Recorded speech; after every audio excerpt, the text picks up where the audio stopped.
Il y a des moments cruciaux où la seule barrière entre la vie et la mort est la foi. J'ai vécu un de ces instants au cœur du Congo, entouré de regards qui aspiraient à voir la puissance de Dieu humilié. Un sorcier m'a défié devant une foule, et ce qui s'est déroulé cette nuit-là est quelque chose que personne n'a jamais pu expliquer, car ce ne fut pas une œuvre humaine. Si je ne l'avais pas vu de mes propres yeux, peut-être que même moi, je n'y croirais pas. Je m'appelle Miguel Herrera, je suis un missionnaire mexicain, et le récit que je vais partager n'est pas seulement une histoire, mais un témoignage véridique de la manière dont Dieu a fait disparaître un de ses serviteurs aux yeux de tous, pour démontrer qu'il règne encore sur toutes les forces des ténèbres. Je suis arrivé au Congo il y a près de 5 ans, répondant à l'appel qui brûlait dans ma poitrine depuis le jour où j'ai remis ma vie à Jésus. Jamais je n'aurais imaginé me retrouver ici, si loin du Mexique, au milieu de la jungle africaine, parmi des villages qui mêlent encore tradition ancestrale et sorcellerie. Cependant, lorsque l'appel de Dieu est clair, on ne questionne pas, on obéit simplement. Je servais dans une modeste église évangélique à Kisangani, aidant les pasteurs locaux et distribuant de la nourriture aux familles en situation d'extrême pauvreté. Le peuple congolais est résilient et joyeux, mais une oppression spirituelle ancienne, presque tangible, plane dans l'air. J'étais sur le point de découvrir que ce territoire était plus qu'un champ de mission. C'était un champ de bataille spirituelle. Tout a commencé par un après-midi étouffant, lorsque le pasteur Mouamba, mon partenaire de ministère, m'a parlé d'un village nommé Yalolia, un endroit où personne n'osait prêcher. Là-bas vit un homme, un sorcier d'une grande puissance, dit-il, le regard fixé au sol. Il maudit quiconque ose mentionner le nom de Jésus. On raconte qu'un pasteur a tenté d'y évangéliser et est décédé 3 jours plus tard. À cet instant, un frisson me parcourut le corps, mais simultanément je sentis la même flamme qui m'avait un jour poussé à tout quitter pour les nations. C'était comme si le Saint-Esprit me murmurait « Miguel, c'est là que je veux t'utiliser ». Le voyage jusqu'à Yalolia dura près d'une journée entière. Nous avons affronté des routes de terre, de la boue jusqu'aux genoux, et la chaleur oppressante du Congo, qui me faisait douter de notre capacité à arriver. Pendant que le pasteur Mouamba conduisait la vieille Jeep, je priais en silence. Lorsque nous avons enfin aperçu les premières huttes en terre, un silence singulier dominait l'atmosphère. On n'entendait ni le son des enfants, ni les rires, ni même le chant des oiseaux. C'était comme si l'air lui-même craignait de bouger. Nous sommes descendus du véhicule et tous les regards se sont tournés vers nous. Les gens nous observaient depuis leurs portes, en silence. Mouamba murmura « Ils savent que nous sommes arrivés. »« Qui ?» demandai-je. « Kachama, le sorcier !» Le nom semblait avoir un poids propre. Les femmes qui l'entendirent reculèrent, certaines se couvrant le visage.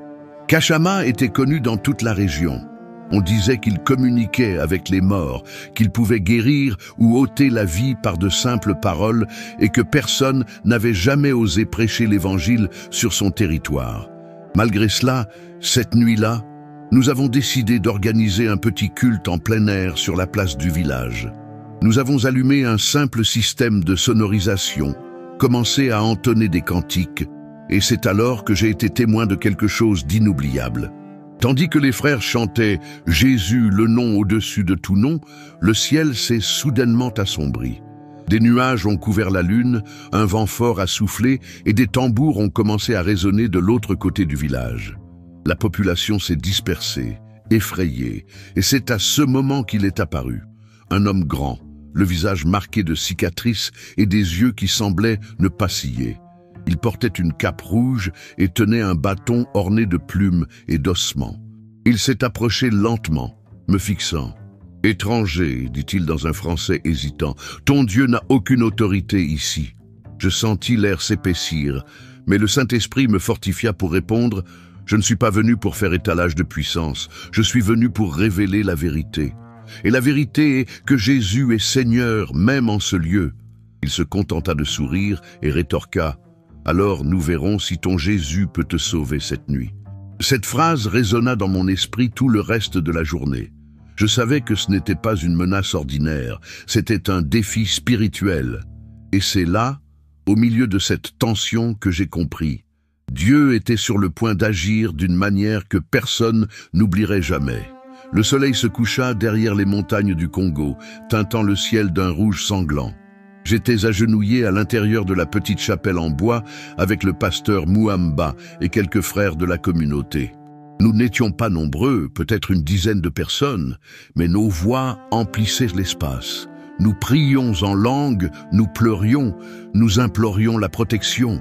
Je sentais que quelque chose de grandiose allait se produire.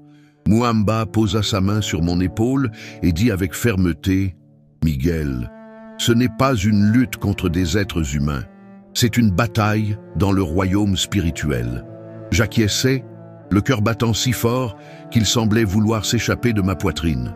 Peu avant 8 heures du soir, les tambours retentirent à l'extérieur, un son grave et hypnotique qui faisait trembler le sol. Nous sommes sortis ensemble. Au centre du village, une foule se formait. De l'autre côté de la place, Kachama se tenait debout, entouré d'hommes et de femmes vêtus de rouge et de noir. Ils entonnaient des chants étranges, des paroles qui rendaient l'air encore plus lourd, comme si l'oxygène lui-même était étouffé. Lorsque nos regards se sont croisés, je sentis un froid glacial me parcourir l'échine. Kachama leva son bâton et commença à invoquer des noms que je ne souhaiterais jamais répéter. Les flammes des torches vacillaient et le vent cessa.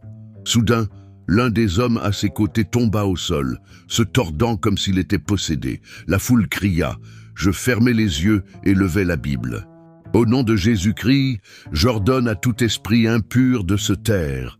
L'homme au sol poussa un cri qui semblait venir d'un autre monde, et subitement, le silence s'installa.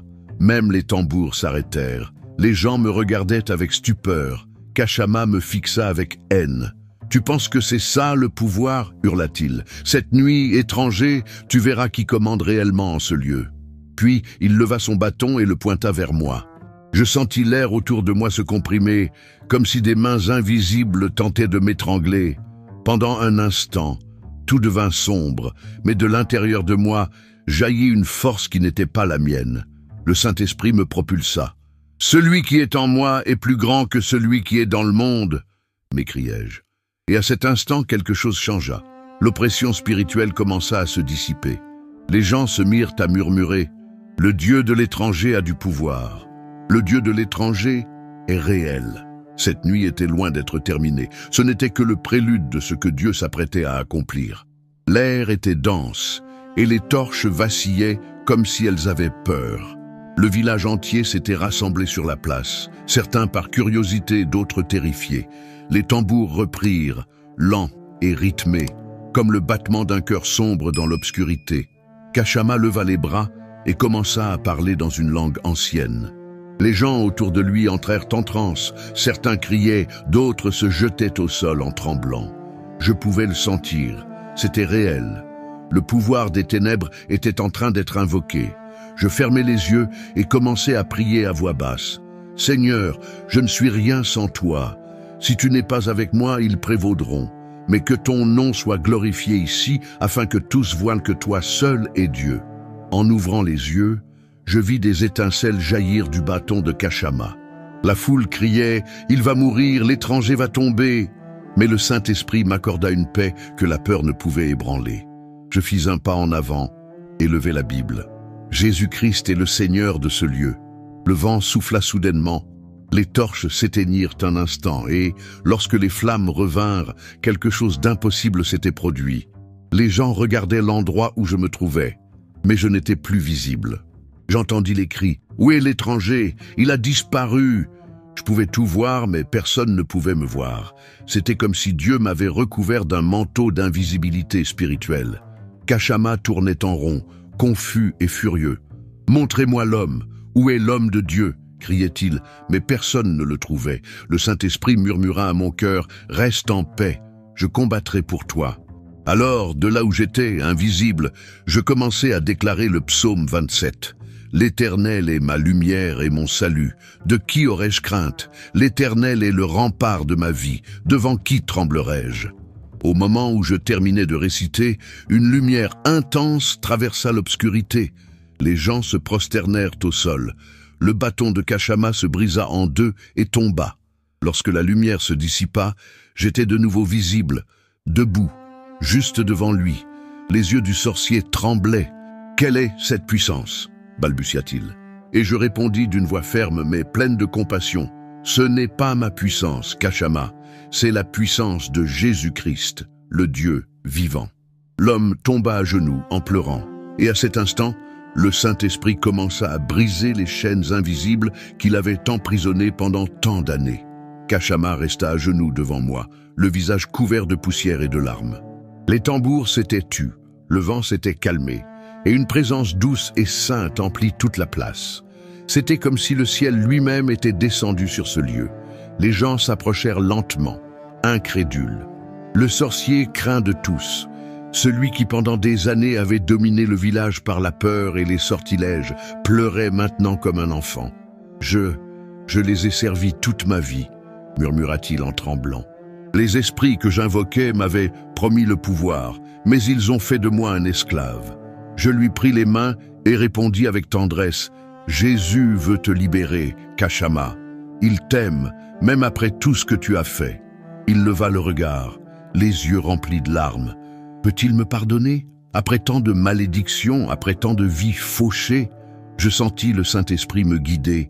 Quand Jésus était sur la croix, il a regardé un voleur et a dit « Aujourd'hui même, tu seras avec moi au paradis. » S'il a pu pardonner un criminel à son dernier instant, il peut te pardonner maintenant. Kachama se mit à pleurer encore plus fort, et là, devant tout le monde, il leva les mains et s'écria « Jésus, si tu es réel, libère-moi !» Au même instant, les colliers et bracelets remplis de nœuds commencèrent à se défaire d'eux-mêmes. Les cordes se rompirent et tombèrent au sol. La foule s'exclama, certains s'agenouillèrent, d'autres se mirent à louer. C'était comme si tout le village avait été balayé par un vent de libération. Je tombais aussi à genoux, sentant la gloire de Dieu remplir chaque recoin de ce lieu. Kachama fut transformé sous les yeux de tous. L'éclat dans ses yeux n'était plus celui de la peur, mais celui de la paix. Cette nuit-là, plus de 70 personnes donnèrent leur vie au Christ. Hommes, femmes, jeunes et même des enfants.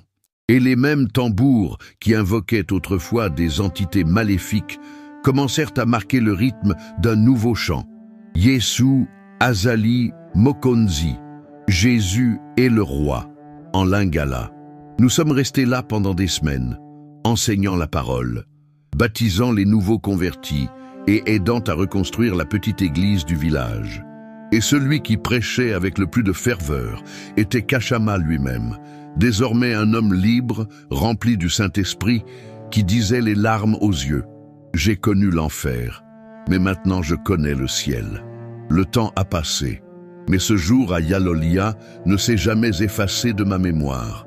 Aujourd'hui, chaque fois que je ferme les yeux, je vois encore le visage de Kachama, libre, prêchant au même peuple qui le craignait autrefois.